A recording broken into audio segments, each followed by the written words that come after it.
বৃষ্টির সময় দোয়া কবুল হয়। এতগুলো আল্লাহর বান্দা কার চোখের পানি মাওলার আরশে আজিমে কবুল হয় বল। ও যুবকেরা পায়ে হাত রেখে বলি, নবীরে আর কষ্ট দিস না রে যুবক, দাড়িটা লম্বা করো। হায়াতের মালিক আল্লাহ, রিজিকের মালিক আল্লাহ, ইজ্জতের মালিক আল্লাহ। আর নামাজ ছাড়বা না, দাড়ি কাটবা না, বেপরদায় চলবা না, মা বাবারে কষ্ট দিবা না, ওলামায়ে কেরামের বিরোধিতা করবা না। আয় আল্লাহ, একটু তাকায় দেখেন বৃষ্টিতে ভিজিয়া ভিজিয়া আপনার বান্দারা কেন এত কষ্ট করতেছে। বসার মতো জায়গা নাই, দাঁড়ানোর কায়দা নাই। ও আল্লাহরা টাকা চায় না, বাড়ি চায় না, জাহান্নাম থেকে মুক্তি চায়। আয় আল্লাহ, গুনাহ থেকে মুক্তি চাই। আয় আল্লাহ, আপনি আমাদের ক্ষমা করবেন না তো কাকে ক্ষমা করবেন? আমরা আপনার আদরের নবীর উম্মত, মেহেরবানি করে আমাদের জীবনের সব গুনাহগুলো মাফ করে দেন আল্লাহ। সকলেরই দরজা হইতে ফিরিয়া আপনার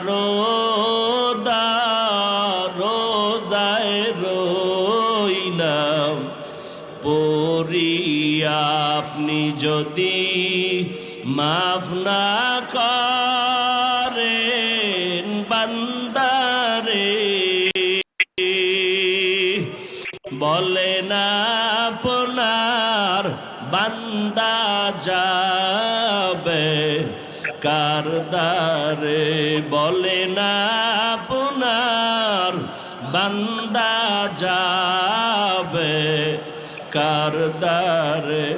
আদর করিয়া মানুষ আল্লাহ বানাইয়া কেমনে দিবা জাহান্নামে ফালাইয়া, কেমনে দিবা জাহান্নামে ফালাইয়া।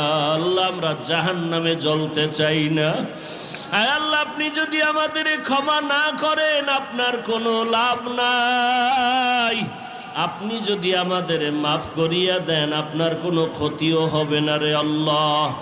আয় আপনি দয়া করে আমাদের মানুষ বানাইছেন, শয়তানের ধোকায় পড়ে গুনাহ করেছি, তওবার নিয়তে হাত তুলেছি, আর গুনাহ করব না। আমার নবীর থেকে আর তো কেউ ভালো হতে পারবা না।